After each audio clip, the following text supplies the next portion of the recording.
The morning sun rises over Samarkand on this March day in 1220, illuminating one of the world's greatest cities, home to 250,000 souls, the jewel of the Silk Road. Turquoise domes catch the first light, gleaming like precious stones scattered across the desert. Below them, the bazaars are already stirring to life. Merchants from China unpack jade and silk. Caravans from Europe display furs and amber. The aqueducts flow with crystal water drawn from mountains 40 miles distant, feeding the lush gardens that make this desert paradise possible. But today, something is different. On the eastern ramparts, a sentry squints into the morning haze. He's been on watch since midnight, counting down the hours until his relief arrives. His eyes are tired. The light plays tricks at this hour when darkness surrenders to dawn. He blinks, rubs his face, looks again. There's a sound, distant, growing louder, not thunder, not wind, the rhythmic pounding of hooves, thousands upon thousands of hooves. The sound builds like a heartbeat, faster and faster, until it becomes a continuous roar that makes the stone beneath his feet vibrate. He shouts to his companion, points toward the Kizilkum Desert to the north. The other sentry joins him at the wall. Together they stare at what shouldn't exist. An army, emerging from a wasteland that everyone knows is impossible to cross. 200 miles of scorching sand and waterless hell that has swallowed entire caravans without a trace. No army could cross it. No army has ever crossed it, until now. Banners ripple in the wind, bearing symbols neither man recognizes. The dust cloud behind them stretches to the horizon, suggesting a force so massive it defies comprehension. As the morning light strengthens, details become clear. Horsemen in neat formations, siege engines on massive wagons, columns of men marching with mechanical precision. The sentry's hand trembles as he reaches for the alarm bell. Within 7 days, this magnificent city would be reduced to smoking ruins. Its streets would run red with blood. 250,000 lives would be ended, enslaved, or scattered to the winds. The question that haunted everyone who watched that army approach was simple and terrifying. How do you fight an enemy that does the impossible? Comment below where you're watching from. Helps me understand who's finding this content. This is the story of how Genghis Khan crushed the Persian Empire. But to understand the carnage, you need to understand the man who made the impossible routine, who turned warfare into a science, who saw beyond the horizon when everyone else saw only walls. And you need to understand the catastrophic series of miscalculations that turned a trading dispute into genocide. Let me introduce you to the architect of this catastrophe. Genghis Khan, 58 years old, in 1220. Hollywood has done this man a profound disservice. They show you a savage on horseback, a barbarian who got lucky. Let me be absolutely clear. Calling Genghis Khan just a barbarian is like calling Einstein some guy who was decent at arithmetic. What made Genghis truly terrifying wasn't brutality. Every medieval warlord was brutal. What separated him from history's long parade of conquerors was his mind. This was a man who had spent 40 years transforming warfare from an art into a science, who had taken the fractious Mongol tribes, constantly at war with each other, and forged them into the most effective military machine the world had ever seen. In 1206, 14 years before Samarkand, the Mongol clans had gathered and proclaimed him Genghis Khan, universal ruler. Not because of his bloodline. He wasn't even from the most powerful clan. They chose him because of competence, because he won, because when he said something would happen, it happened. His military philosophy was revolutionary. He organized his army on the decimal system, squads of 10 men, companies of 100, battalions of 1,000, divisions of 10,000, called tumans. Every soldier knew his place, his role, his duty. No confusion, no debate. More radical still, he organized by merit rather than birth. A talented shepherd could command thousands if he proved his ability. A captured enemy who demonstrated skill could rise through the ranks. This meritocracy created loyalty to the system rather than to individual leaders, made the army function like a machine where every part was optimized for efficiency. But here's what truly separated Genghis from every steppe warlord who came before him. He learned from everyone he conquered. From 1211 to 1220, he'd spent 9 years fighting the Jin dynasty in northern China. 9 brutal years of education. The Jin had fortified cities with walls 30 feet thick and equally deep foundations. They had crossbows that could punch through armor at 300 yards. They had sophisticated siege engines, early gunpowder weapons. And Genghis Khan, the nomad who had never seen a city wall until his 30s, did something unprecedented. He studied his enemies, recruited Chinese engineers who had perfected siege warfare over centuries, adopted their technology, improved their methods, combined Chinese precision with Mongol mobility, and created something the world had never seen. By 1218, Genghis commanded an army that could reduce fortified cities with the same efficiency his cavalry showed in open battle. He had traction catapults that could hurl 100-pound stones with mathematical precision. Naphtha bombs that spread firewater couldn't extinguish. Huochong mortars that produced thunder and flame. But technology was just one tool. Genghis understood that war was ultimately psychological. That terror, properly applied, could win battles before they started. That reputation was a weapon as sharp as any sword. He believed in order, in rules, in the sanctity of agreements. In his worldview, civilization meant respecting certain boundaries.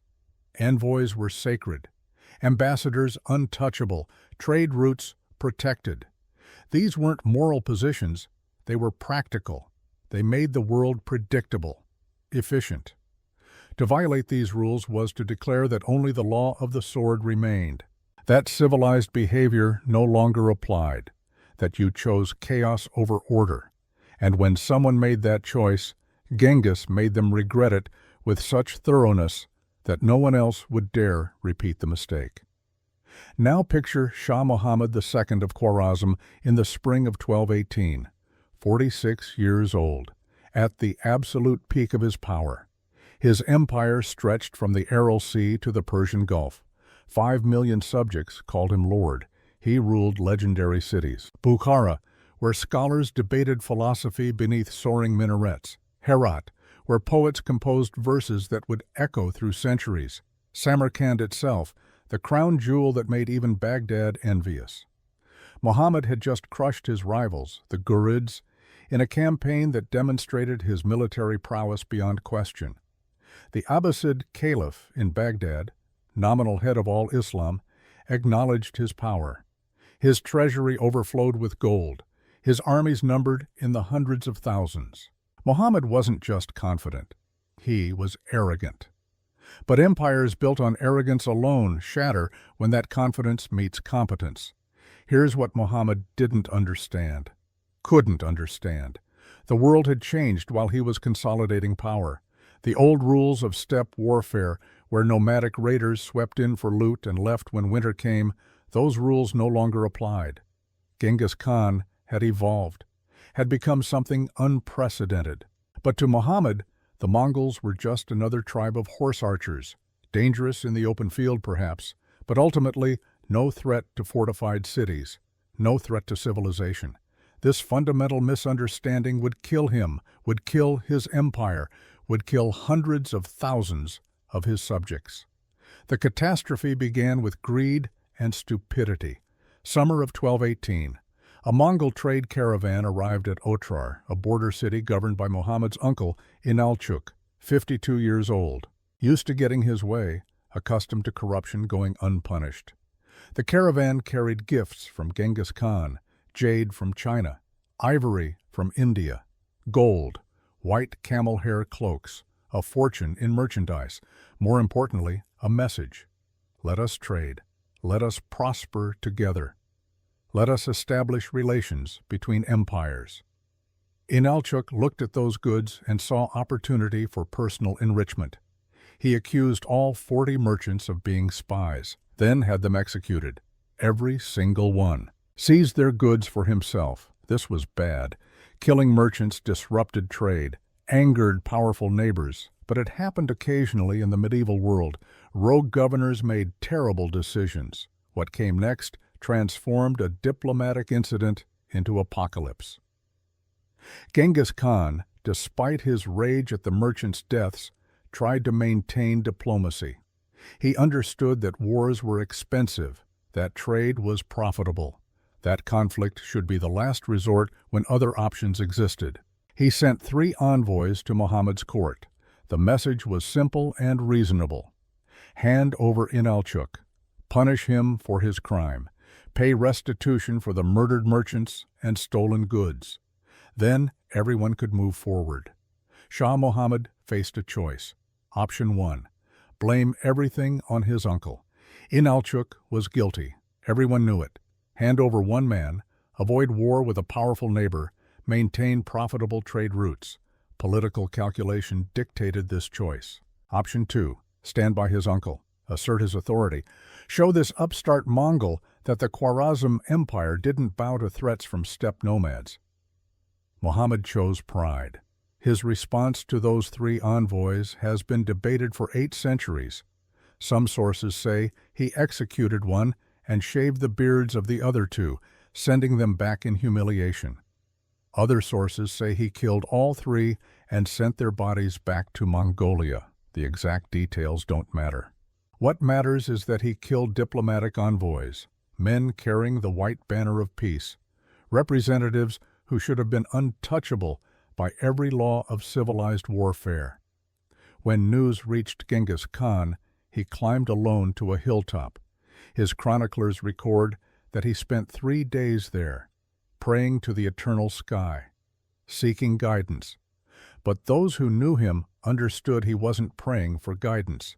He was calculating, planning, determining exactly what form his response would take. When he descended from that hill, his decision was made.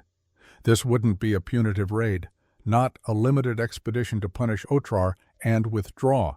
This would be total war, the complete destruction of the Mongol Empire, an example so terrible that no one would ever dare violate the rules of diplomacy again. An action done at the right time is worth 100 done at the wrong time, he told his generals. Muhammad has chosen the time. Now I choose the action. Genghis assembled a force between 100,000 and 150,000 warriors, stripped Mongolia's garrisons nearly bare, called in Tumans from across his empire. This was the largest Mongol force ever assembled for a single campaign. But numbers alone weren't enough. He needed to send a message that would echo across continents. So he brought his Chinese engineers, hundreds of them, masters of their craft who had perfected siege warfare over dynasties. They brought their catapults, their techniques, their systematic approach to reducing fortifications. The Khwarezmians were about to learn that these weren't just horse archers anymore. Let me show you what Genghis had created. The Mongol Tumen was organized with precision that wouldn't be matched in Europe for another 500 years. 10 men formed an arban, led by the best warrior. 10 arbans formed a jagan of 100. 10 jagans formed a minghan of 1,000. 10 minghans formed a tumen of 10,000. Communication flowed through this structure with mechanical efficiency. Orders from Genghis reached individual soldiers within minutes. Coordination between units that European armies wouldn't achieve until the age of radio. Every warrior carried 60 arrows in his quiver, had trained with the composite bow since childhood, could hit a man-sized target at 70 yards while riding at full gallop. The Mongol cavalry could sustain arrow volleys that killed at ranges where enemies couldn't effectively respond. Their horses were small, ugly by Persian standards, but incredibly hardy, could survive on grass other horses wouldn't eat, could travel 40 miles a day for weeks. Each warrior brought multiple remounts, allowing them to cover distances that seemed impossible to defenders expecting normal cavalry speeds. The Chinese engineers brought traction catapults, not crude trebuchets that relied on counterweights. Sophisticated machines powered by teams pulling synchronized ropes. They could hurl 100-pound stones with accuracy that could target specific sections of wall, could calculate angles and trajectories with mathematical precision. They brought naphtha bombs, packages of petroleum-based fuel wrapped in cloth, set ablaze, hurled over walls. Fire that spread on contact, that water made worse, not better. That created panic and destruction beyond the physical damage. They brought early gunpowder weapons, Huochong mortars, that produced tremendous noise and flame. The psychological impact was devastating, even when the actual destructive power was limited. But here's what made this combination truly revolutionary. Genghis had figured out how to integrate these systems, how to use cavalry speed to achieve surprise, how to employ siege engines to break defenses, how to exploit psychological warfare to shatter morale before the actual assault began. Other medieval armies had cavalry or siege engines or psychological tactics. Genghis had all three working in coordination, executed with discipline that made every element multiply the effectiveness of the others. The Mongol army crossed the Jaxartes River in late 1219 and entered Khwarezmian territory. Shah Muhammad, receiving reports of the invasion, made his first catastrophic strategic error. Instead of concentrating his forces into one massive army that could meet the Mongols in open battle, choose favorable ground, and force a decisive engagement, he scattered them. He garrisoned Samarkand with 30,000 troops, Balkh with 20,000, Otrar, where this nightmare began, with 20,000, and a dozen other cities with similar forces. His reasoning? He thought the Mongols were conducting a typical nomadic raid. They'd ravage some countryside, maybe besiege one or two cities, realize the walls were too strong, and withdraw when winter approached. He had no conception that he faced an enemy who had spent 9 years perfecting siege warfare in China, who had recruited the world's finest engineers, who viewed this campaign not as a raid, but as total war. By scattering his forces, Muhammad violated the fundamental principle of concentration. The Mongols could now bring overwhelming force against each city in turn, while the scattered garrisons could never support each other. His second error was political. He didn't trust his commanders. The only person he truly believed in was his son, Jalal al-Din. 29 years old, talented, brave, loyal, everything a father could want as a general. And Muhammad had stationed him far from the main theater of operations. Why? Because his mother, Turkan Khatun, 68 years old, and still wielding immense political power, didn't trust Jalal al-Din, saw him as a threat to her influence. Historians describe their relationship as an uneasy diarchy, two rulers in one empire. She had her own government office, her own palace. Every major decision Muhammad made required her counter-signature. When crisis came, this divided authority would paralyze decision-making at the moment when unity was most critical. His third error, the most fundamental, was underestimating his enemy. Muhammad had fought nomads before, the Kongli, the Kipchaks, horse archers who were dangerous in the open but had no knowledge of siege warfare, who couldn't take fortified cities. The idea that these steppe warriors would bring Chinese engineers, cutting-edge siege technology, and systematic approaches to reducing fortifications never entered his calculations. His intelligence network had failed so completely that he genuinely didn't grasp what Genghis Khan had become. When scouts reported that the Mongols were building catapults and siege towers, Khwarezmian commanders were shocked. Some thought it was deception, some kind of elaborate trick. The truth was simpler and more terrible. The Mongols had evolved, and the Khwarezmians were still fighting yesterday's war. By February of 1220, the Mongols gave Samarkand a preview of what was coming. They attacked Bukhara. 300,000 people lived in Bukhara, known as the Dome of Islam in the east, a center of learning that rivaled Baghdad. Libraries filled with manuscripts accumulated over centuries, mosques where the faithful gathered in their tens of thousands, gardens that seemed miraculous in this harsh land. Bukhara's defenders expected the Mongol attack to come from the east, along the traditional caravan routes, along paths with wells and oases that armies had used for centuries. Instead, Genghis Khan's forces materialized from the Kizilkum Desert, from the supposedly impassable wasteland to the north. This was Genghis's first lesson in doing the impossible. He had sent scouts ahead months earlier, found the hidden wells that only local nomads knew, calculated supply requirements with precision, planned the logistics down to the pound of grain per horse per day. Where other commanders saw an impassable barrier, Genghis saw an opportunity.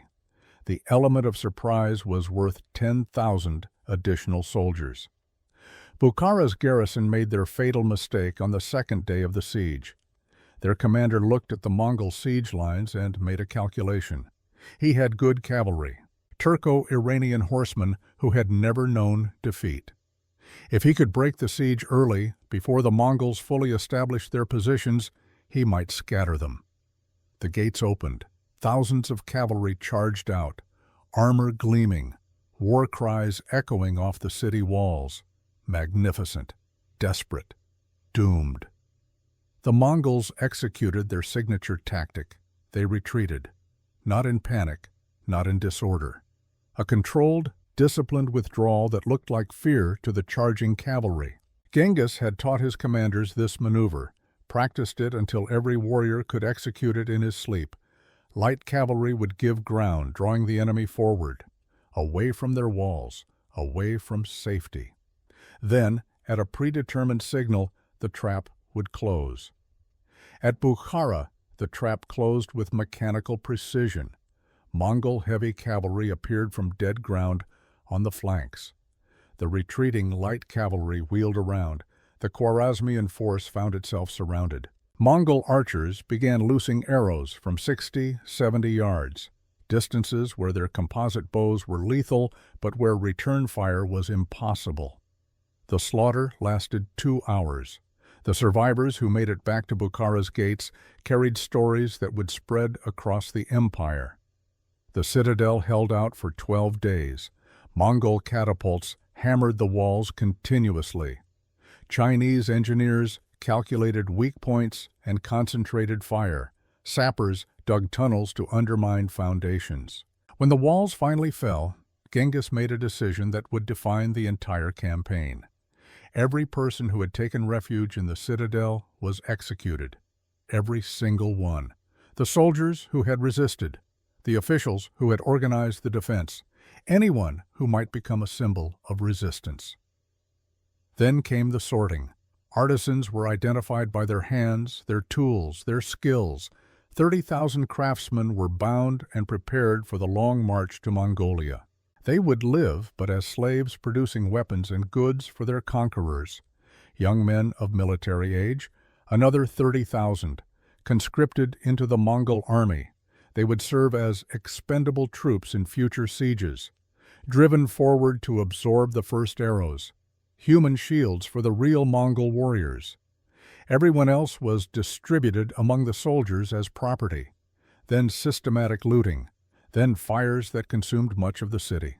One account describes Genghis Khan standing in Bukhara's great mosque, addressing the surviving wealthy citizens, whether he actually said what the chroniclers recorded or whether they added it later to make sense of the catastrophe.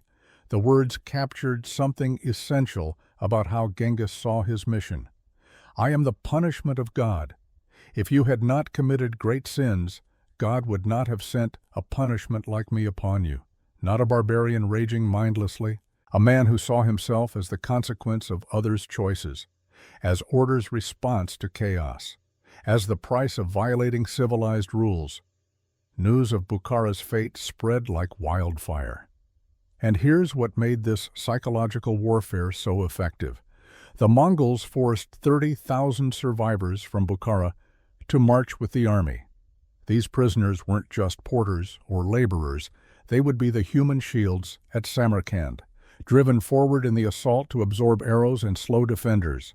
As reports reached Samarkand about Mongol columns approaching with thousands of prisoners wearing pieces of Mongol armor, the defenders faced a terrible calculation: resist and become the next Bukhara, surrender and possibly survive. But Shah Muhammad II was about to ensure that surrender wasn't an option. By early March 1220, Muhammad was already fleeing westward, abandoning Samarkand, abandoning his empire, running from an enemy he'd created through his own arrogance. The city's defenders watched the Mongol army approach from multiple directions and knew their Shah had left them to die. Genghis Khan's sons, Ogedei and Chagatai, joined their father after reducing Otrar. Veterans who had just perfected their siege techniques, who knew exactly what worked against these massive fortifications. The Mongol force approaching Samarkand numbered in the hundreds of thousands when you included auxiliaries, engineers, conscripted soldiers from previous victories, and those 30,000 Bukhara prisoners.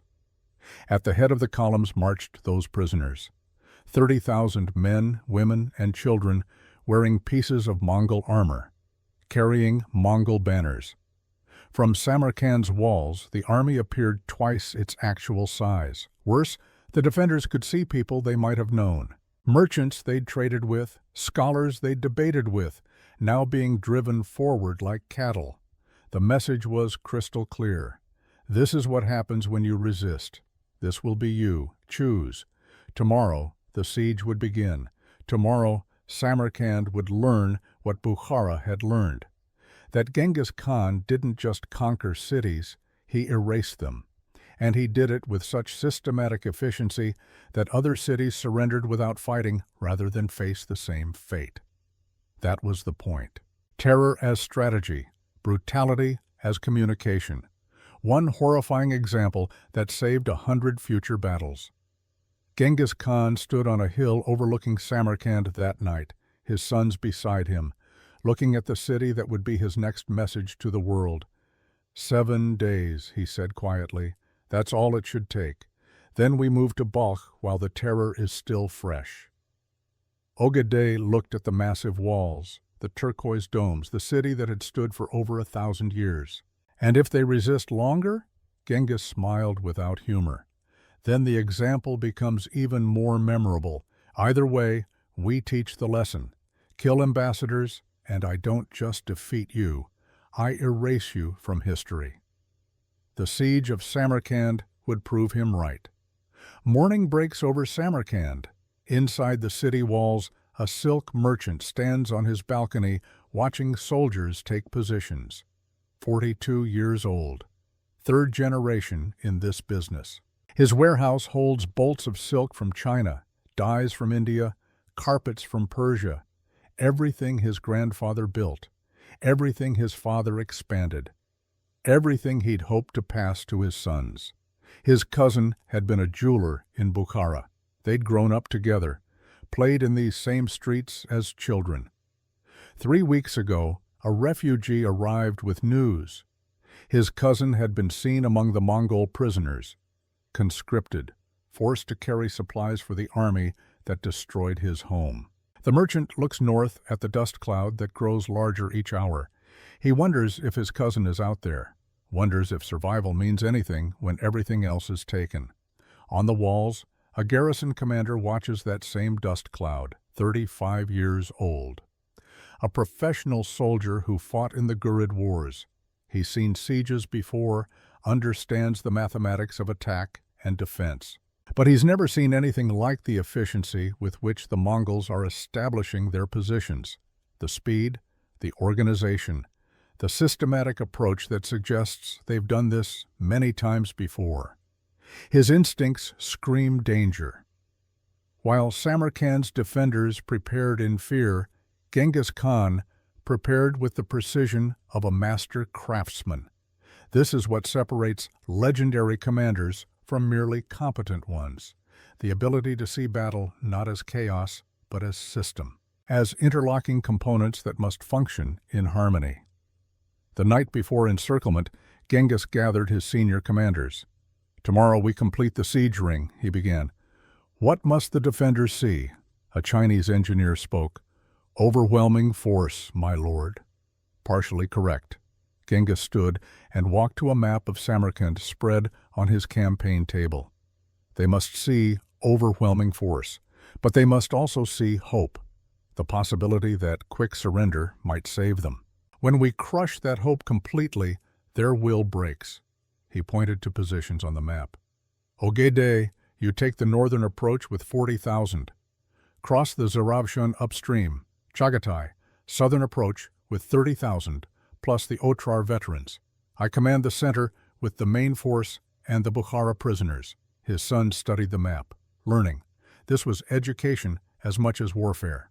"The prisoners march at the head of each column," Genghis continued. "From the walls our army appears double its actual size.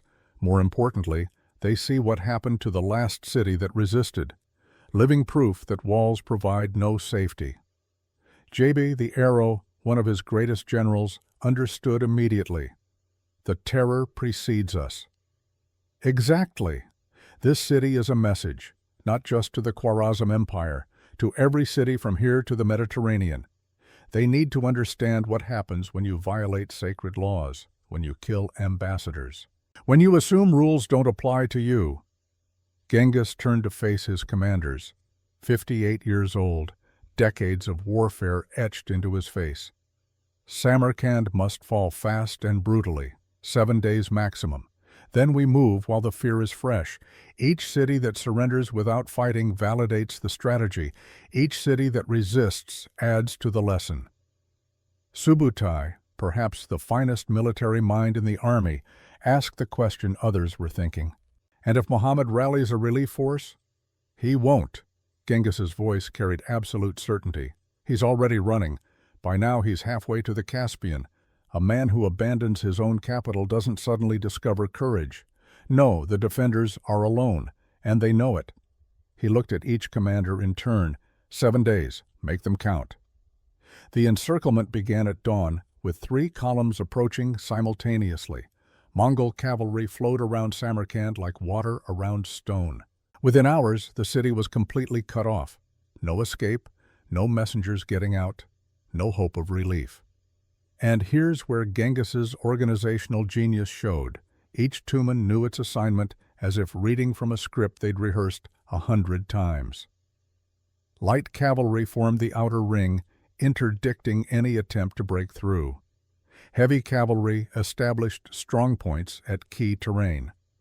Chinese engineers immediately surveyed the walls, calculating angles and distances. By noon, construction of siege engines had begun. By sunset, bombardment positions were prepared. Inside the city, the garrison commander watched from the walls. He'd been a soldier for 15 years, had studied warfare, knew his profession. This efficiency terrified him.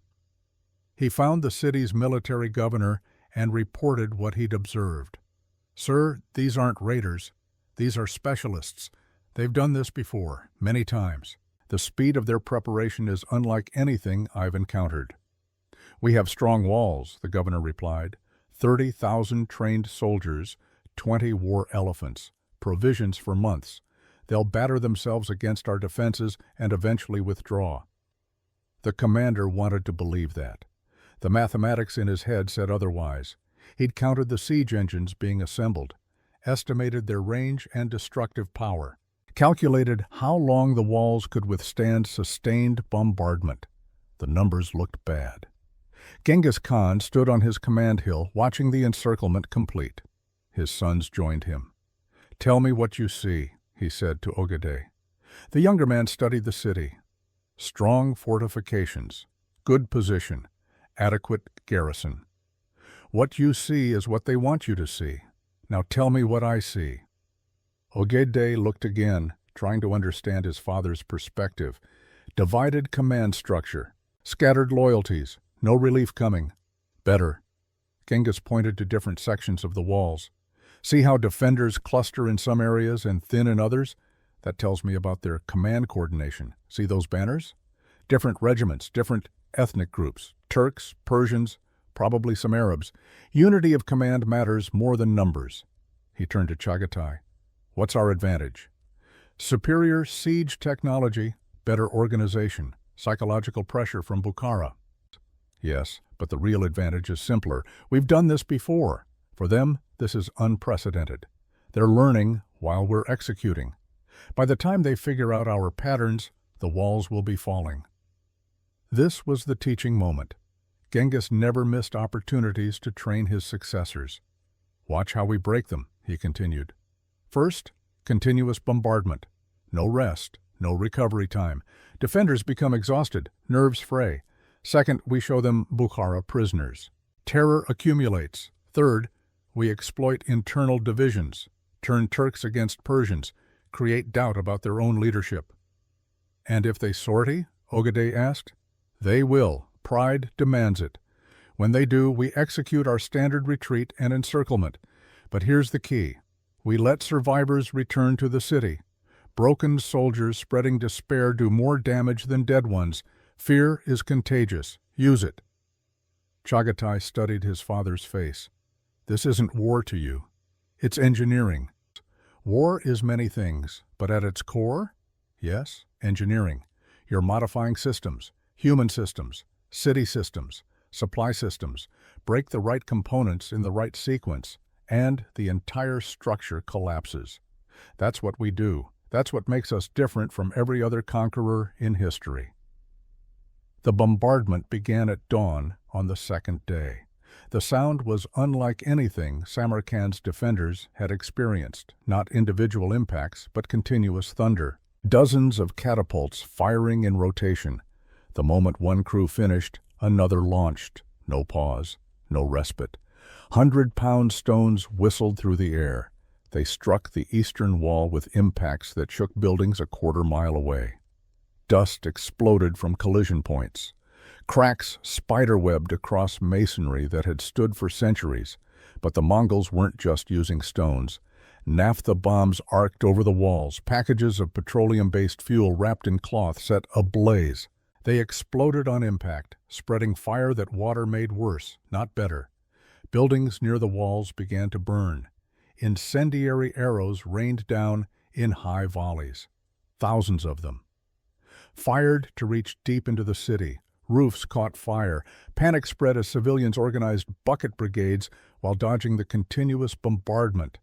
And the Huochong mortars, primitive gunpowder weapons that produced tremendous roars and gouts of flame. The psychological impact was devastating. That unnatural thunder, that suggestion of supernatural forces, that sound that made soldiers' hands shake and commanders' voices crack when giving orders. Genghis had positioned himself where he could observe the bombardment's effects, noting which walls showed damage fastest, where defenders concentrated, where they struggled. Concentrate fire on the eastern wall, he ordered. The foundations there are older, the repairs visible even from here. That's where we breach. Chinese engineers adjusted their calculations. Within an hour, every catapult had shifted to focus on a 200-yard section of the eastern defenses. One engineer approached Genghis. "My lord, we can target specific sections with precision, but defenders will repair damage overnight. Let them. They'll exhaust themselves. We have unlimited ammunition. They have limited labor. It's mathematics. We accumulate damage faster than they can repair. The equation has only one solution." This was warfare as Genghis understood it. Calculate the rates. Damage per hour versus repair capability. Then apply continuous pressure until the system fails. Inside the city, terror was spreading faster than fire. The silk merchant gathered his family in the central room of their home. Wife, daughter, 16 years old. 2 sons, 17 and 19. "The walls are strong," he told them, projecting confidence he didn't feel. "The garrison is well trained. We have provisions. We can outlast them." His daughter looked at him with eyes that had aged years in a week. "Father, they're not trying to outlast us. They're trying to break us." She was right. Food was still plentiful. Water still flowed through the underground aqueducts the Mongols hadn't cut. But the psychological pressure was unbearable. everyone could see those 30,000 Bukhara prisoners at the front of the Mongol lines, knowing they would be driven forward when the assault came. Knowing that was their own future if Samarkand fell. Refugees from Bukhara walked the streets telling their stories. The executions, the enslavement, the systematic destruction. Their presence was more demoralizing than any bombardment. On the walls, the garrison commander watched cracks widen in the eastern fortifications. He'd served in sieges before, knew what came next. That night, he reported to the military governor, "Sir, the eastern wall will fail within 5 days at this rate. We need to make a decision. Do we wait for collapse or take offensive action?" The governor looked tired, stressed. "What do you recommend? Professionally? Conserve strength? Defend the walls until they fall. Make them pay for every foot. Maybe winter comes early. Maybe Shah Mohammed rallies relief forces. Maybe something changes. But the commanders won't accept passive defense. They're warriors. They want to fight, not wait for death." The governor nodded slowly. "Call a council tomorrow. Let's hear all voices before deciding." The council met in Samarkand's citadel. Military commanders, city officials, religious leaders, merchant guild representatives. The debate was heated. "We cannot simply wait for walls to fall," the senior military commander argued. "We must take offensive action, break their siege lines, create chaos, force them to respond instead of dictating terms." "What terms?" someone countered. "They offer no terms, only death or slavery." "Then we die fighting rather than waiting like sheep." The garrison commander spoke up. "Sir, with respect, they expect us to sortie. It's their preferred tactic. They bait defenders into leaving walls, then encircle and destroy them. It happened at Bukhara. It's happened at every city they've besieged." "So your recommendation is surrender?" "My recommendation is reality. We're alone. No relief is coming. Every day we hold costs them resources, time, momentum. That's our contribution. Make them waste time here, slow their advance. Maybe other cities use that time to prepare better defenses." "Coward's logic." The garrison commander kept his voice level. "Perhaps, but I'm a soldier, not a hero. Soldiers calculate odds. Heroes die gloriously. Which one saves the city?" The debate continued for hours, but the decision was already made. Commanders who had never lost couldn't accept passive defense. Warriors needed to believe courage and skill could overcome superior numbers and technology. They would sortie at dawn, 20 war elephants, thousands of heavy cavalry. The elite would break the Mongol lines or die trying. The garrison commander left the meeting knowing they'd just voted for suicide. The assault began as the sun cleared the eastern horizon. Gates groaned open. 20 armored war elephants trumpeted their challenge and charged toward Mongol lines. Each beast carried a howdah with 4 warriors raining arrows on any target. The elephants wore armor plating across heads and flanks. Walking siege engines designed to scatter cavalry and trample infantry. Behind them thundered thousands of heavy cavalry, Turco-Iranian horsemen who had trained since childhood, who knew every trick of mounted combat, who had broken enemy formations from India to the Caspian. It must have been magnificent, desperate, glorious. The last throw of the dice by an empire refusing to surrender quietly. Genghis Khan watched from his command hill. He'd been expecting exactly this, had positioned his forces specifically to exploit it, had given detailed instructions on precisely how to respond. "Let them come," he said to Ogedai beside him. "Let them feel victory approaching. Then show them what discipline means." The Mongol light cavalry in front of the charging elephants did what they'd drilled thousands of times. They retreated, not in panic, but in perfect formation, a controlled withdrawal that looked like fear to the Khwarezmians. The defenders smelled blood. This was it, the moment when Mongol confidence shattered against Central Asian steel and courage. They pursued harder, pushed farther from the walls, 300 yards, 400, 500, farther from safety with each passing minute. Genghis raised his hand. Signal flags whipped up, the trap closed.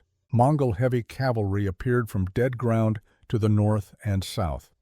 They'd been concealed in shallow depressions behind low ridges, invisible until this moment. Now they charged at full gallop toward the exposed flanks. Simultaneously, the retreating light cavalry wheeled with parade ground precision. What had been withdrawal became encirclement in seconds. "Perfect," Genghis observed. "Ogedei, watch this next part carefully. See how our commanders don't engage in melee? They maintain distance, use arrows. That's discipline. That's system-defeating courage." The Mongol warriors began loosing arrows from all sides, aimed shots from 60, 70 yards, distances where their composite bows were lethal but where return fire was ineffective. Each warrior carried 60 arrows, had trained with the bow since age 3, could hit a man's chest while riding at full gallop. The arrows fell like steel rain. The garrison commander, riding with the sortie because duty demanded it, saw the trap close and felt his stomach drop. This was exactly what he'd warned about, exactly what he'd feared. The war elephants, magnificent and powerful, became liabilities, panicked by arrows they couldn't avoid, unable to close with enemies who stayed at range. Some went berserk, trumpeting in rage and pain, trampling friend and foe indiscriminately. A Mongol officer who'd fought elephants in India had briefed Genghis. "They're powerful but inflexible. Panic them, and they destroy their own side more effectively than you could." The briefing proved accurate. Within an hour, the sortie had transformed into catastrophe. The garrison commander survived only because his horse was killed and he played dead among the corpses. Those who made it back to the gates were the fortunate ones. Genghis turned to Chagatai. "Why did we let survivors return? Broken soldiers spread despair better than dead ones, father." "Exactly. Now watch the walls. See how defenders' posture changes? That's morale collapsing. That's hope dying. We haven't attacked the walls yet, and already they're defeated. This is how you conquer empires. Break minds before breaking stone." He looked at both his sons, making sure they understood. Courage without intelligence is just noise. They had bravery. We had system. System always wins. Remember this. The gates closed behind the survivors. On the walls, defenders watched their best troops broken in under an hour. 7 war elephants had been captured. Genghis gave his next order. "Release the elephants into the countryside." An aide looked confused. "My lord?" "Release them. They'll wander. Starve eventually because there's insufficient food in this desert. But before they die, everyone who sees them will know. Even your greatest weapons are useless against us. The message matters more than the beasts." Even in this detail, calculated messaging. Nothing random, nothing wasted. After the failed sortie, something broke inside Samarkand's walls. The 4th day dawned. Gates opened again, but not for another attack. 5,000 garrison soldiers marched out under white banners. They'd seen the elephants broken, seen their cavalry slaughtered. They'd done the mathematics and chosen surrender. They knelt before Mongol lines, laid down weapons, begged for mercy. Genghis sat his horse and looked at them. 5,000 soldiers, all military age, all trained, all capable of fighting again if circumstances changed. His decision was instantaneous. Execute them, all of them, in full view of the walls. No debate, no discussion. The order was final. The executions took most of the day. 5,000 men killed in small groups, their screams carried to the city. Defenders watched from the walls, unable to look away, unable to help. Genghis positioned himself where Samarkand's defenders could see him observing the executions, sending a message with his presence. Surrender means death. Resistance means death. Choose how you die, not whether you die. After the executions, Genghis gathered his commanders. "Some of you are wondering if this was necessary," he said, addressing the unspoken question. "It wasn't, it was effective. Every defender watching now understands. There is no mercy option. There is no negotiation. There is only the speed with which they die." This clarity simplifies their thinking. Simplified thinking leads to mistakes. Mistakes create opportunities. He paused, letting that sink in. We're not conquerors who leave survivors to rebuild and resist. We're forces of consequence. We teach lessons so thoroughly that no one needs a second demonstration. That's mercy of a different kind. Strange mercy, but mercy nonetheless. Inside the city, fractures were deepening. A Turkic sergeant stood on the walls watching the executions, 29 years old. He'd served the Khwarezm Empire faithfully for a decade. The garrison commander found him there. "What are you thinking?" The sergeant didn't look at him. "I'm thinking they're offering terms to soldiers of our blood. I'm thinking the Persians started this war by killing Mongol ambassadors, and we're dying for their mistakes. You're considering desertion. I'm considering survival." Now he met the commander's eyes. "Why should we die for a Shah who ran away? For a people who never fully trusted us anyway? The Mongols are our distant cousins. Maybe they'd treat us better than the Persians ever did." The commander wanted to argue, wanted to invoke duty, honor, loyalty, but what argument could he make? The sergeant was right. This war had started from Persian arrogance. "Do what you must," he said finally. "If you run, do it at night. I don't want to have to order your execution." That night, dozens of Turkic soldiers slipped over the walls, maybe hundreds. The command structure was fragmenting. Trust was evaporating. And Genghis Khan's intelligence network inside the city was working overtime. The most damaging rumor spread like wildfire through barracks and guard posts. Turkin Khatun, Shah Muhammad's powerful mother, had secretly contacted the Mongols, had offered to betray the empire to preserve her own power, had arranged for Samarkand to fall in exchange for her safety. Was it true? Probably not. But it exploited known tensions brilliantly. Everyone knew she and Muhammad fought for control. Everyone knew she countermanded his orders. Everyone knew their relationship was poisonous. The rumor was believable enough that people couldn't dismiss it. Within hours, Persian soldiers were accusing Turkic soldiers of complicity. Turkic soldiers were questioning why they should die for possibly traitorous Persian leadership. The Turkic sergeant heard the rumors and made his decision. If the Shah's own mother had abandoned them, why stay? That night, he wasn't alone, slipping over walls. Hundreds followed. The garrison was hemorrhaging soldiers. Genghis had broken them without ever stepping inside the walls. By the fifth day, only the inner citadel maintained serious resistance. Hardcore loyalists who knew they had nothing to lose, officers who would be executed as leaders, officials who had organized the defense, anyone who had nowhere to run. They held the strongest fortifications, the inner fortress with walls even thicker than the outer defenses. Good positions, interior lines, determined defenders. Genghis looked at the citadel and repeated his calculation. 3 more days. The equation hasn't changed. They lose strength faster than we do. Time favors us absolutely. The bombardment intensified. Every catapult focused on specific sections of citadel walls. The engineers had identified the weakest points through careful observation. Now they exploited them with mathematical precision. Every day, breaches widened. Every night, sappers dug tunnels to undermine foundations. Every hour, defenders grew more exhausted. The garrison commander had moved to the citadel with the final loyalists. His family was there. His duty was there. On the 6th day, he watched a wall section collapse, centuries-old stone tumbling into rubble. The breach was 30 feet wide, easily assaultable. They repaired it as best they could, piled rubble, built improvised barricades, positioned their best remaining troops to defend the gap. But everyone knew this was mathematics approaching its inevitable conclusion. That night, a small group attempted to break through the siege lines, maybe 50 men. They moved in darkness toward the Amudarya River. Some made it, probably with help from Turkic soldiers on the siege line who looked the other way. Genghis had given quiet orders allowing this. Let some escape to spread the story of what happened here. But for everyone else in the citadel, there was no escape.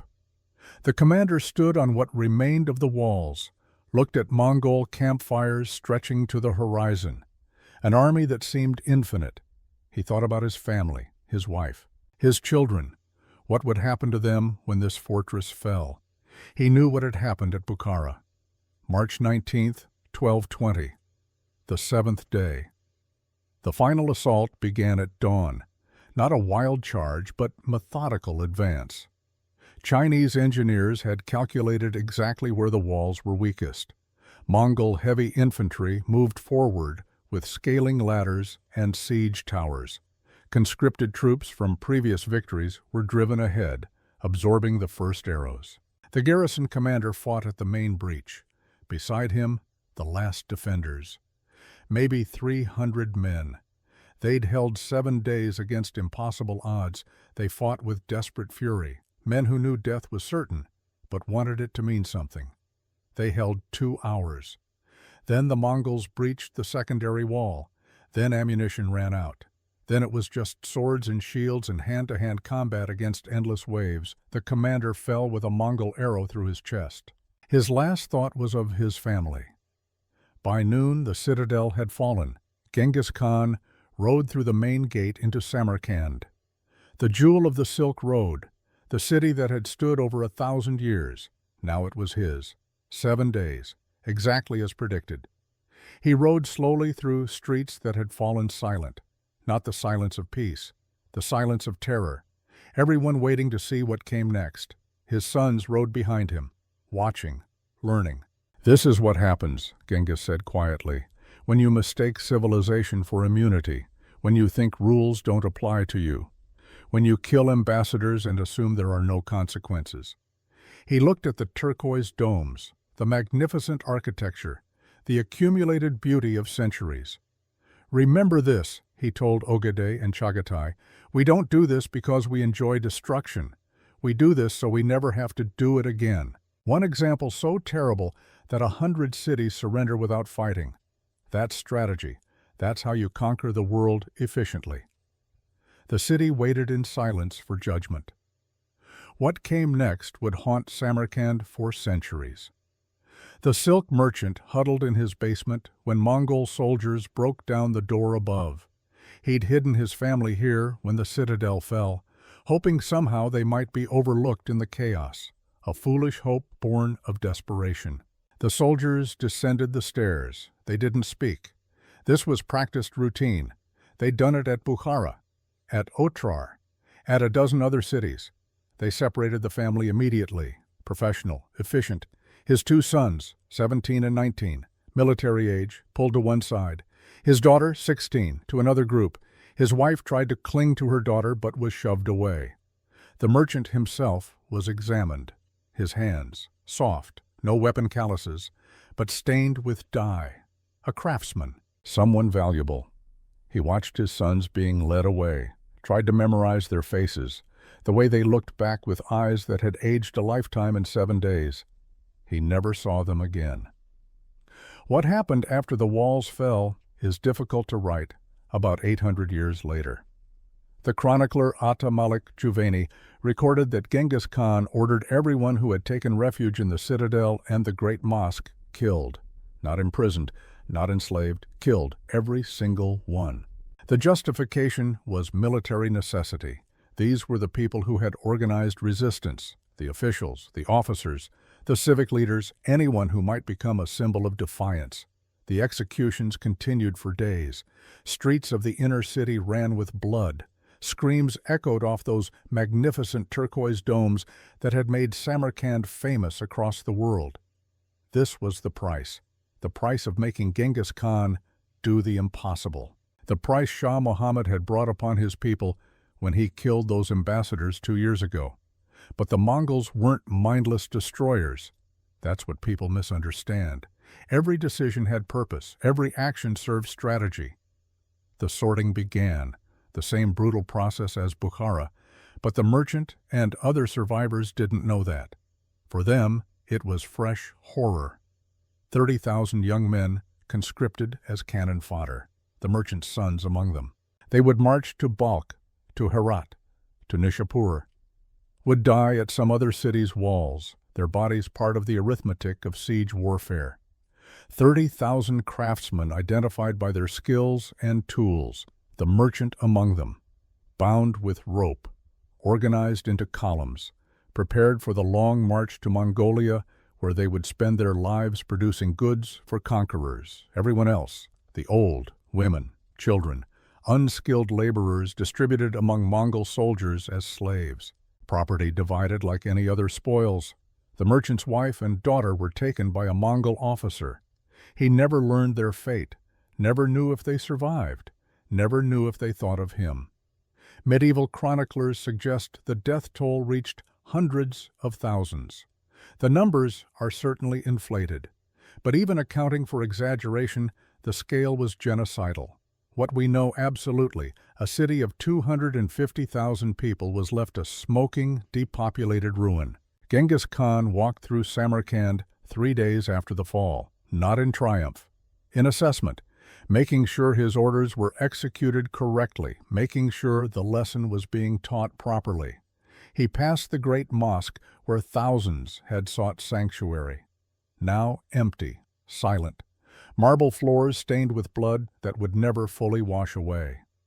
He passed the bazaar where merchants from 3 continents had once traded. Stalls collapsed, goods looted or burned. Voices that had filled these streets with commerce now silent forever. An aide approached. "My lord, the sorting is complete. Conscripts and craftsmen ready to march. Slaves distributed. What are your orders?" "Leave a small garrison to maintain order. We march in 3 days. Balkh is next." "And Shah Muhammad?" Genghis looked west. "Subutai and Jebe will find him. He's already broken. We just wait for him to die." The aide hesitated. "My lord, some of the men are asking, was all of this necessary? The executions, the scale of killing?" Genghis stopped walking, looked at his aide, 58 years old, decades of warfare in his eyes, experience in every line of his face. "Necessary? No. Effective? Absolutely." He gestured to the ruins around them. "Every city from here to the Mediterranean is watching, making calculations. Is resistance worth this price? Will our walls save us?" He started walking again. "This city is my message, not to the dead, to the living, to everyone who thinks killing ambassadors has no consequences, to everyone who believes civilization makes them immune to the laws of power." They reached the central square where executions were still being carried out. "The terror serves a purpose," Genghis continued. "Make the first example so terrible that you never need a second. Force 100 cities to surrender without fighting. That saves lives. Strange calculation, but accurate. This brutality prevents future brutality. That strategy most commanders never understand. But the people here made choices. Their Shah made choices. Actions have consequences. I'm not the cause, I'm the consequence. If you want to blame someone, blame Muhammad for killing my ambassadors. Blame Inalchuk for killing my merchants. Blame everyone who thought the old rules still applied." He mounted his horse. "We march in 3 days. The next city will surrender faster. That's how you conquer the world, not by enjoying destruction, but by making destruction so complete that others avoid it. Let me tell you about Shah Muhammad's end. While Samarkand fell, Muhammad was fleeing across Persia.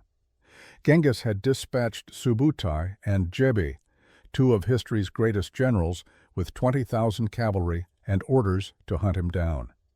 What followed was one of the most remarkable pursuits ever recorded. Subutai and Jebe chased Muhammad across the Alborz Mountains, along the Caspian shore, into the Caucasus, covering thousands of miles. Muhammad fled city to city, never stopping long enough to rally forces, never organizing defense, always one step ahead of his pursuers, always running. He had ruled an empire from the Aral Sea to the Persian Gulf, commanded hundreds of thousands of troops, controlled wealth that made him one of the richest men alive.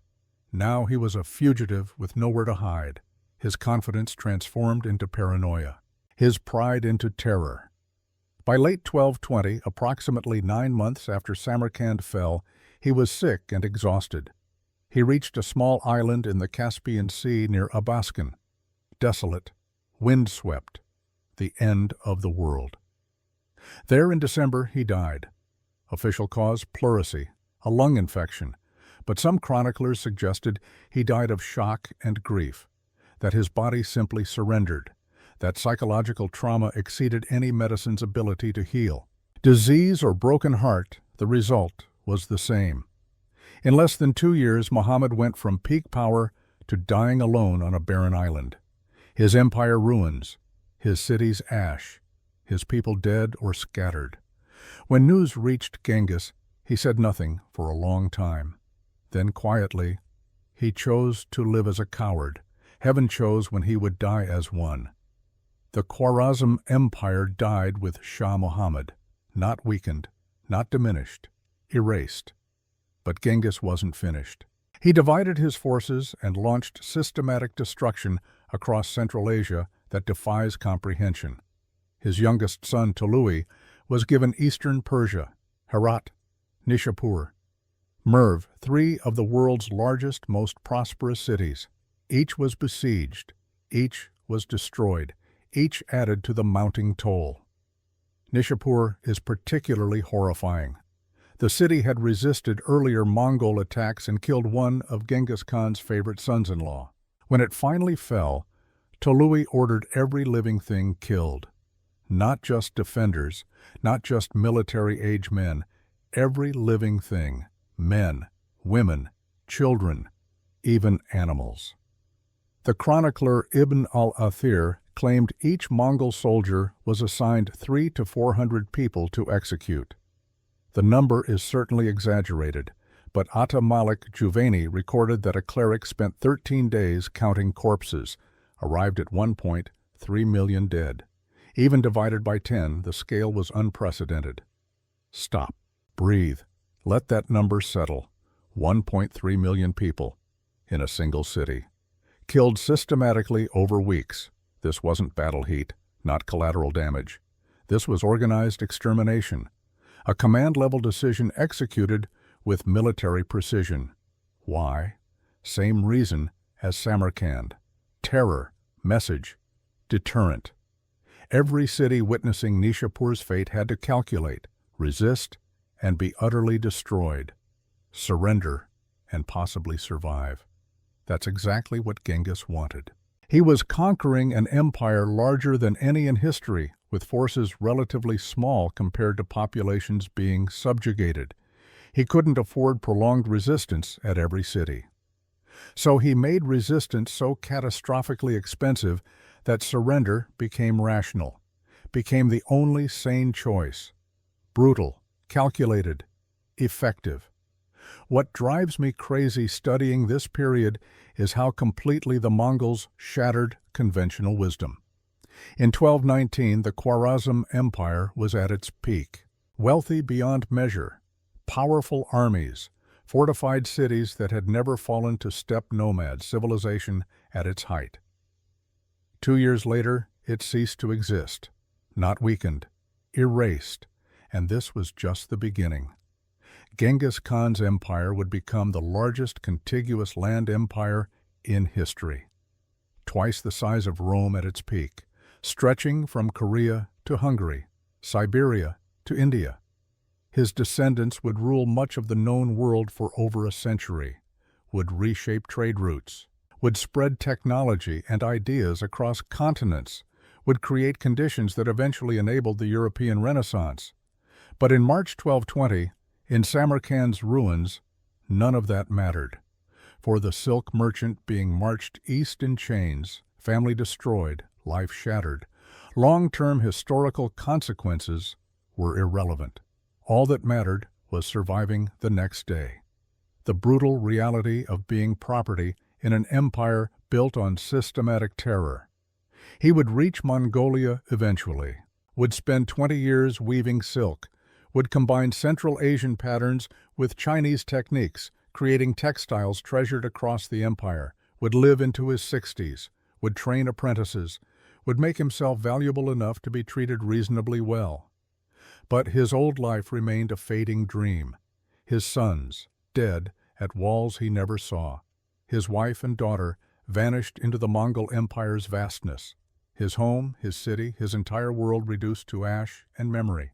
That was the price, not just of one man's pride, not just of one governor's greed, but of underestimating an enemy, of assuming old rules still applied, of thinking civilization could ignore barbarians beyond borders.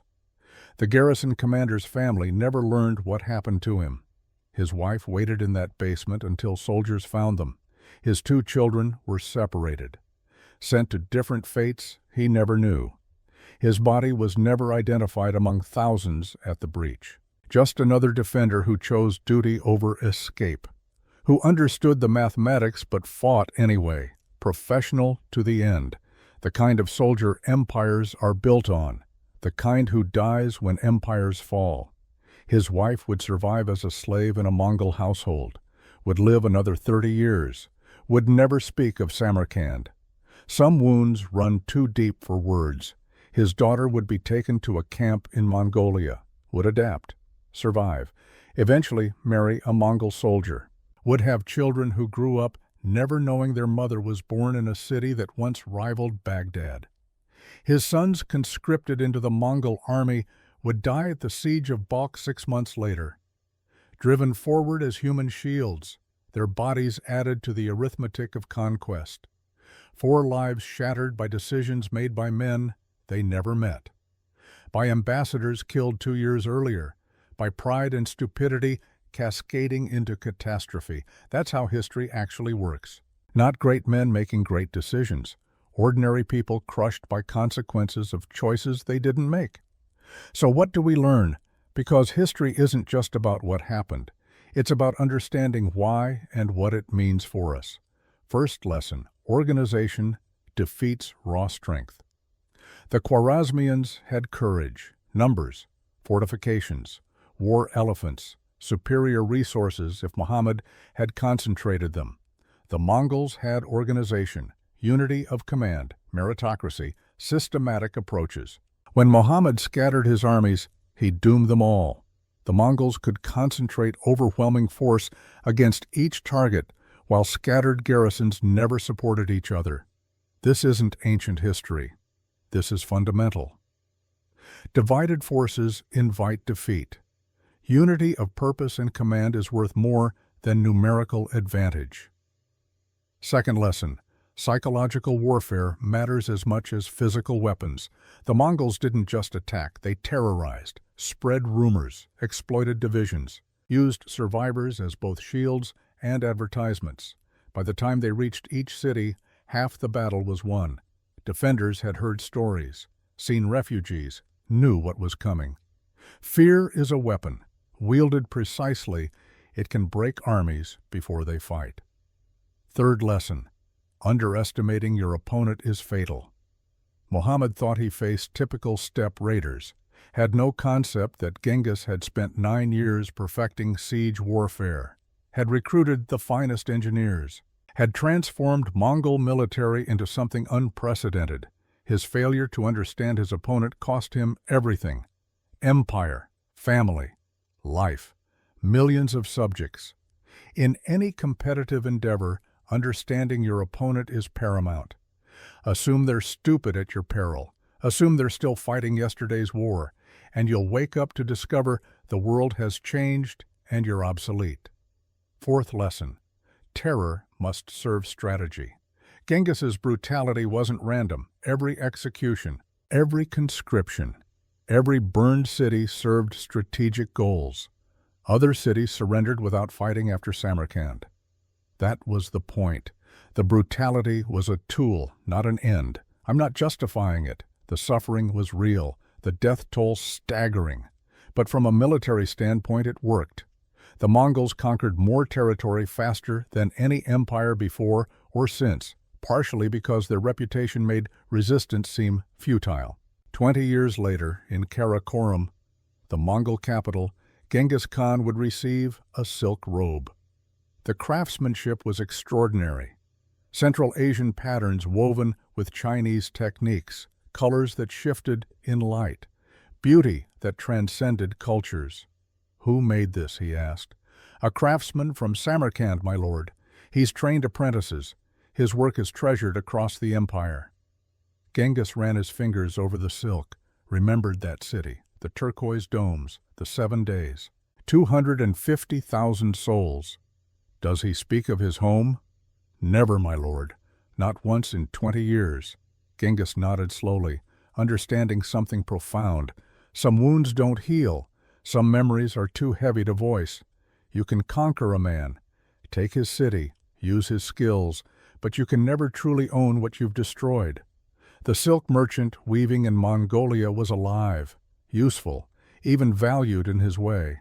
But the man who had walked Samarkand's streets, who had laughed in its bazaars, who had been father and husband and free, that man had died 7 days in March 1220, just like the empire that thought itself eternal. Genghis set the robe aside and returned to planning his next campaign. There were always more cities, always more empires, always more lessons to teach. But sometimes, late at night, he would think about Samarkand, about whether there had been another way, about whether the terror was truly necessary or just effective. He never spoke these doubts aloud. A conqueror couldn't afford doubt, but they existed nonetheless. The weight of 250,000 souls. Even a man who changed the world carried that. Samarkand would rise again. In 1370, a century and a half after Genghis destroyed it, another conqueror rebuilt the city. Timur, also known as Tamerlane, he claimed descent from Genghis Khan, used many of the same tactics. Under Timur's rule, Samarkand became perhaps even more magnificent than before. The stunning architecture tourists visit today, the Registan Square with its 3 madrasas, the Bibi Khanim Mosque, rivaling anything in the Islamic world. Those were built from ashes of what Genghis destroyed. This brings up history's most uncomfortable question. Did the Mongol conquests, for all their brutality, actually benefit the world long term? They killed millions, destroyed countless cities, caused suffering beyond calculation. That's undeniable. But they also created the largest free trade zone in history, the Pax Mongolica. For roughly a century, you could travel from Korea to Hungary under Mongol law. Merchants traded freely across continents. Ideas and technologies spread faster than ever before. Gunpowder reached Europe via Mongol trade routes. So did printing, paper money, navigational instruments. The intellectual foundations of the Renaissance traveled roads made safe by Mongol power. Does that justify genocide? The enslavement? The systematic terror? No, absolutely not. I'm not suggesting ends justified means. The people who died in Samarkand didn't benefit from safer trade routes a generation later. The merchant who lost his family didn't care about future European economic development. But I am saying history is complicated. That the same empire that massacred Samarkand also created conditions that changed the world for better in some ways. That simple narratives of good versus evil miss messy reality of how civilization actually develops. Genghis Khan was a monster and a genius. Those aren't contradictory. They're both true simultaneously. And wrestling with that complexity, with the uncomfortable reality that terrible people can have positive long-term impacts, that's part of understanding history honestly. Let me make this relevant to your life. Think about Shah Muhammad's decisions, killing merchants because his uncle was greedy, executing ambassadors because his pride was wounded, scattering forces because he couldn't imagine the world had changed, small decisions made by arrogant men who thought they were untouchable. That led to complete destruction of one of the world's great empires. How many times have you seen that pattern repeat? In business, politics, international relations? Leaders who assume old rules still apply, who underestimate new competitors, who let ego override strategy, who divide forces against unified threats. The lesson of Samarkand transcends medieval warfare. It's about adaptation, about understanding that the world changes, about respecting opponents enough to learn their capabilities before fighting them. Muhammad assumed the Mongols were what they used to be, never imagined they'd evolved, had learned, had become something unprecedented. That assumption killed him, killed his empire, killed hundreds of thousands of his subjects. Here's a counterfactual worth contemplating. What if Muhammad had handed over Inalchuq when Genghis demanded it, paid restitution for murdered merchants, accepted that his uncle had committed a crime needing punishment? Would Genghis have been satisfied? Would he have turned his armies elsewhere? Maybe, probably not, given the trajectory of Mongol expansion, but it's possible. Genghis valued order, valued agreements. He might have become a trading partner instead of a destroyer. The Khwarezm Empire might have survived, prospered even, as a key intermediary between Mongol and Mediterranean worlds. Central Asia's entire history would be different. Populations of Samarkand, Bukhara, Nishapur, centers of Islamic learning and culture, might have been spared. Manuscripts that burned. Scholars who died. Accumulated wisdom of centuries lost in days. All because one man's ego wouldn't let him admit fault, wouldn't let him hand over one guilty official to prevent war. Small decisions, world-shattering consequences. The estimated death toll from the entire Mongol invasion of Khwarezm runs into millions. Historians debate exact numbers.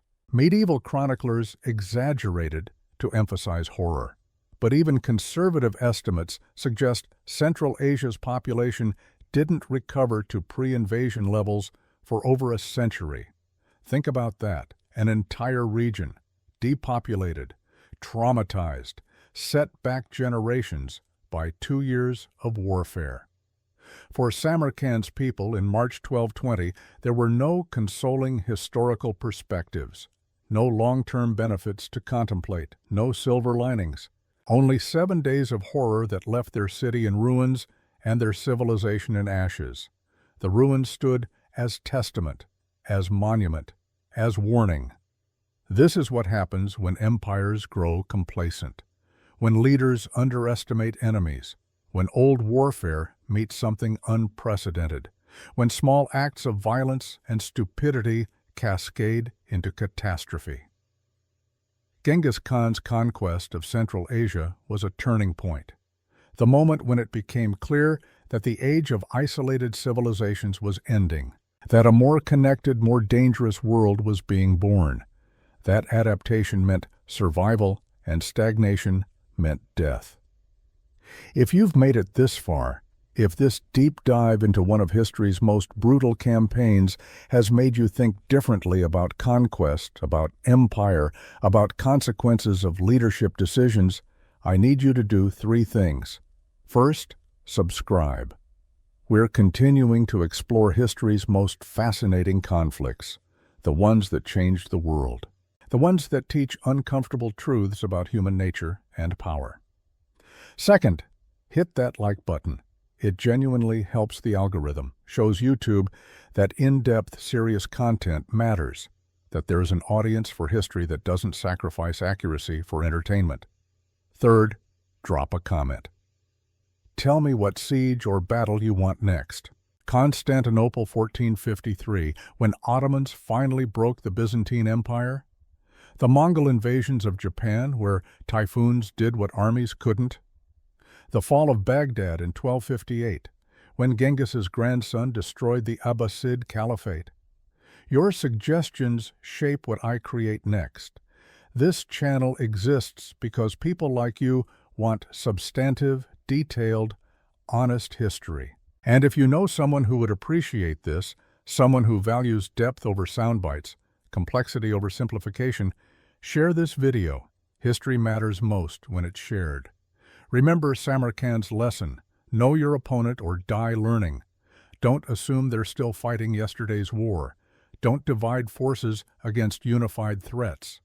And never, ever kill the ambassador.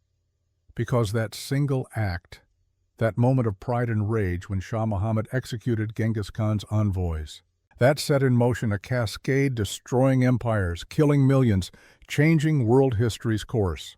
Small decisions made by arrogant men, that echo through centuries. Samarkand's ruins teach us that civilization is fragile, that power is temporary, that adapting to change isn't optional, it's survival. Genghis Khan understood this in his bones, learned from everyone he conquered, evolved constantly, combined tactics from dozens of cultures into something unprecedented. Shah Muhammad assumed the world was static, that his empire was eternal, that barbarians would always be barbarians. One built the largest empire in history. The other died alone on a windswept island. His world turned to ash. History doesn't repeat, but it rhymes. And the rhymes are worth learning, worth remembering, worth sharing. Because somewhere right now, someone is making Shah Muhammad's mistakes, underestimating a competitor, assuming old rules still apply, letting pride override prudence, and somewhere, someone is doing what Genghis Khan did, learning, adapting, preparing to do the impossible. The question is, which one are you?